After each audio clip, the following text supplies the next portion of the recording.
Imagine stepping out onto the streets of London in the sweltering summer of 1858. As the largest empire the world had ever known, you'd expect grandeur, but instead, you're greeted by something foul, something that clings to your senses in the worst possible way. London was infamously filthy, and that summer, the city's air was thick with the stench of decay. The once mighty Thames River had become a murky, sluggish flow of human sewage, while the streets, seemingly coated in mud, were actually smeared with a more sinister substance.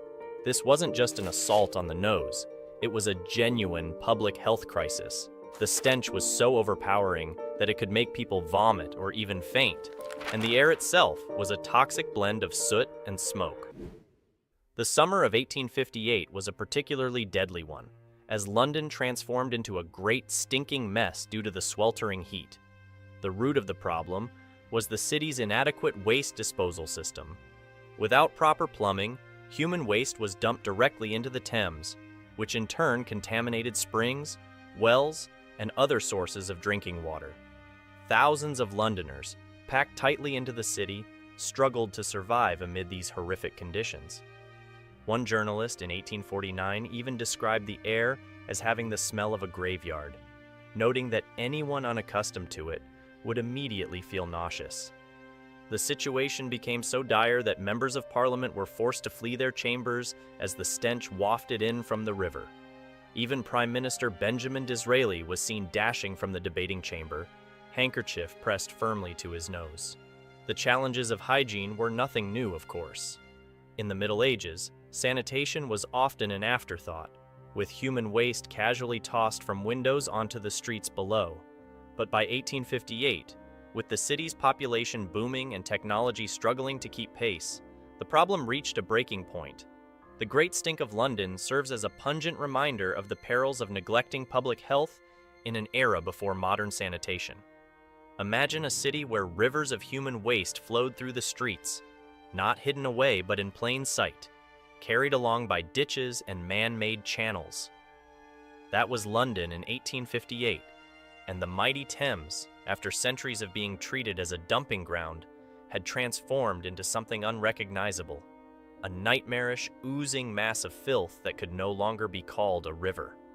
It was as if hell itself had taken liquid form, boiling under the intense summer heat, releasing waves of stench that made Londoners acutely aware of the monster they had created. The Thames wasn't just water anymore, it was a vile concoction of human excrement, industrial waste, animal carcasses, rubbish, dead fish, and anything else you could imagine being discarded. The smell was so unbearable that even Queen Victoria and Prince Albert had to cancel a planned pleasure cruise on the river. For the people living along its banks, passing by the Thames without feeling sick was nearly impossible. This environmental disaster was made even worse by the recent memory of 3 devastating cholera outbreaks, which had ravaged the city before the summer of 1858. As water levels in the Thames dropped, untreated waste, both human and industrial, was left exposed to bake in the scorching sun, fermenting and sending up even more toxic fumes. At the time, the science of germs was still a mystery. Doctors didn't wash their hands, believing that bad smells, not bacteria, were responsible for illness. They might go from dissecting a corpse to delivering a baby without a second thought. Victorian households had their own peculiar practices. If milk started to spoil, it was common to add borax to extend its shelf life. Chemists, shops, and pharmacies had spittoons where people could freely hack up and deposit their phlegm, a small effort to keep the streets from becoming even filthier. But the streets were already a mess, covered in horse manure, and many homes lacked running water, relying on outhouses or chamber pots instead.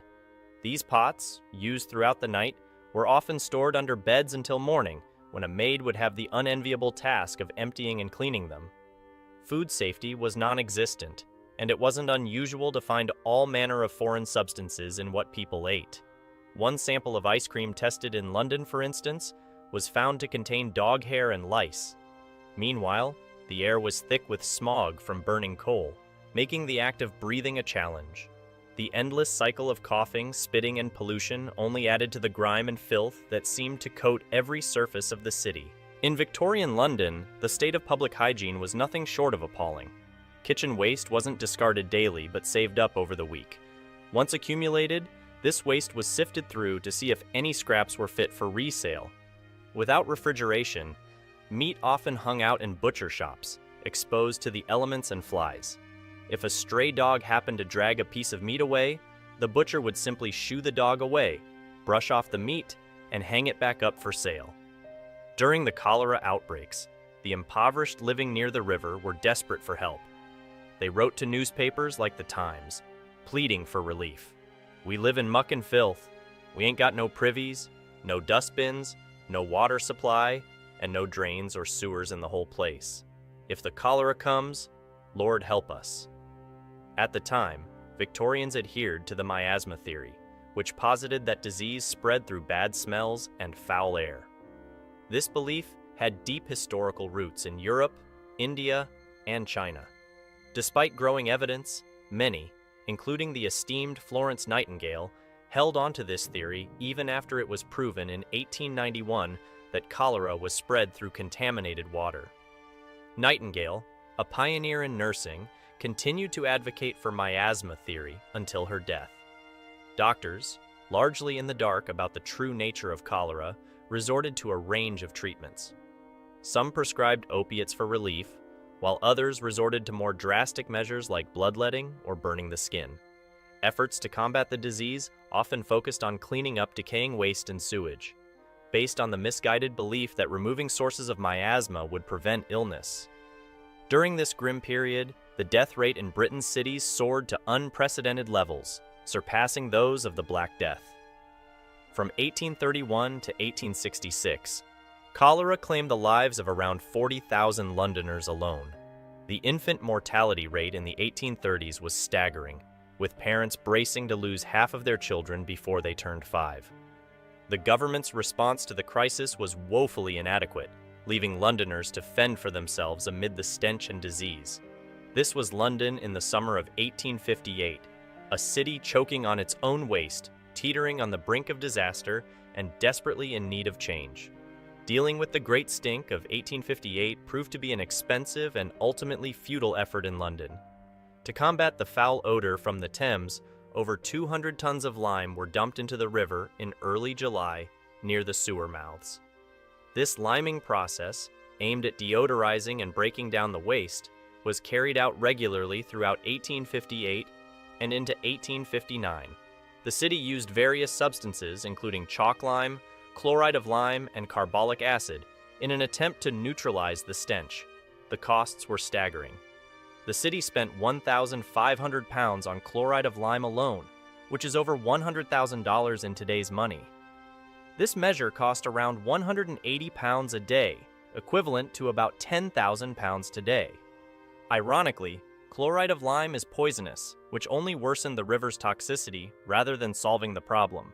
Despite the use of these costly and toxic substances, the real turning point came with the Great Stink of 1858.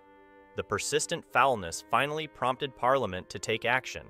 They passed a bill to build an entirely new sewer system designed to address the Thames condition and prevent future disasters.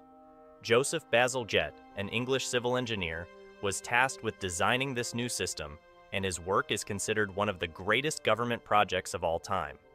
Bazalgette's innovative sewer system, which included treatment stations, embankments to control waste buildup, and improved freshwater supply methods, cost approximately $300 million by today's standards.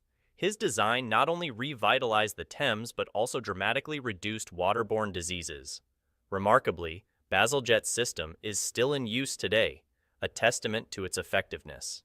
In looking back at the Victorian era, it's clear that while the world may have thought itself advanced and civilized, it was still grappling with severe public health issues.